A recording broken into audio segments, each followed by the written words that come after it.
Coaching centres तो फिलहाल यही कहा जाता है कि केवल केमिस्ट्री और बायो में ध्यान दीजिए, फिजिक्स में आप किस तरह निपटा के आ जाइए तो आपका तब भी आपकी अच्छी रैंक बन जाएगी। ऐसा बिल्कुल नहीं होता है। एक एक टाइम, एक एक सेकंड कैसा गुजरता है, हर एक साल की इंपॉर्टेंस होती है, हर एक मिनट की इंपॉर्टेंस होती है किसी भी कॉम्पिटेटिव एग्जामिनेशन में। इसको लाइटली नहीं ले सकते हैं, ठीक है, मजाक में नहीं ले सकते हैं।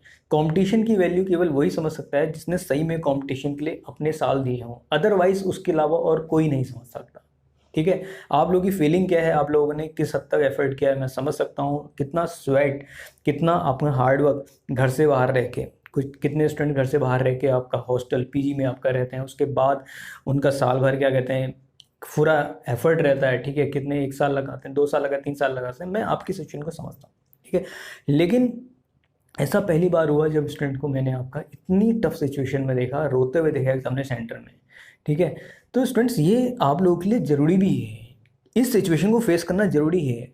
क्यों? क्योंकि अगर आप लोग फिजिक्स को बहुत लाइटली लेके चलेंगे तो ऐसा, जब पिछले साल तक देखिए आपका फिजिक्स का पेपर बहुत ही लाइट जा रहा था तो कट ऑफ आपकी बहुत ज़्यादा जा रही थी। उससे क्या हो रहा था आपका कि फुल में से फुल बच्चों के आपका 74-75 आपका बच्चे आपका फुल में से फुल आ रहे हैं किसी एक पर्टिकुलर डोमेन में। ठीक है, पेपर लीक होना सेकेंडरी है, लेकिन फिर भी अगर पेपर इजी हो जाता है तो यहाँ पे क्या है, रैंक में इन्फ्लेशन काफ़ी ज़्यादा देखने को मिलता है।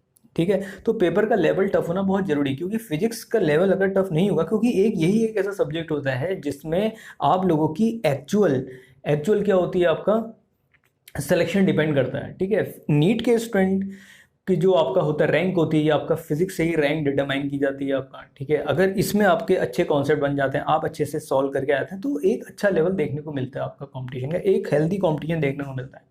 ठीक है, तो ज़्यादा घबराने की बात नहीं है। इसका मतलब ये पेपर का लेवल साफ सी बात है, 15 से 16 क्वेश्चन आपके ऐसे थे जिसमें प्योर कैलकुलस, आपका एडवांस लेवल की कैलकुलस लग रही थी।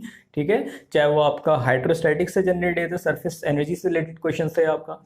ठीक है, कुछ आपका ऑप्टिक्स में तो इजी था, आपका ऑप्टिक्स में तो बहुत इजी था, आपका 4 लेंस दे रखे हैं, आपका सीरीज में लगा रखे हैं, आपका उसका सीधे आपका बताना था उसका पावर कितनी होगी, बहुत इजी था आपका, सीधे आपका लेंस मेकर से उसका आसान से निकल जाता है। और लेंस जब सीरीज में लगे होते हैं सीरीज का सीधे इक्विवेलेंट फॉर्मूला लगा के उसका इक्विवेलेंट पावर निकाल सकते हैं। ठीक है, उसका करस्पॉन्डिंग मैग्नीफायर लगाने के लिए आपका लेंस मेकर फॉर्मूला लगा दीजिए, इमेज की फॉर्मेशन दिखा दीजिए, वहां से आपका इक्विवेलेंट मैग्निफिकेशन निकल के आ सकती है। ठीक है, बाकी अगर आप लोगों को ये लगता है कि फिजिक्स में कोई प्रॉब्लम टफ थी, डेफिनेटली आप दे सकते हैं, लेकिन आप लोगों को फिर से कह रहा हूँ 15-16 क्वेश्चन ऐसे थे जिसमें आप लोगों का एग्जैक्ट, देखिए ज़्यादा टफ नहीं कहेंगे, लेंदी था, लेंदी से था क्योंकि कैलकुलेशन थोड़ी इसमें हैवी पड़ रही थी आप लोगों के लिए। ठीक है, और उस लेवल की कैलकुलेशन आप लोगों ने बिल्कुल भी नहीं की है। और कोचिंग सेंटर्स तो फिलहाल यही कहा जाता है कि केवल केमिस्ट्री और बायो में ध्यान दीजिए, फिजिक्स में आप किस तरह निपटा के आ जाइए तो आपका तब भी आपकी अच्छी रैंक बन जाएगी। ऐसा बिल्कुल नहीं होता है, फिजिक्स बहुत ज़्यादा इंपॉर्टेंट है, फिजिक्स का एक लेवल जो देखने को मिला है बहुत जरूरी है। ऐसा 2013 में भी देखा गया था, 2016 में और 2021 में। इस लेवल का नहीं देखा गया था मानता हूं मैं, लेकिन जब सीबीएसई, देखिए नीट से पहले आपका सीबीएसई पीएमटी होता था, उसमें 2 एग्जाम होते थे। ठीक है, सीबीएसई पीएमटी प्री होता था, एक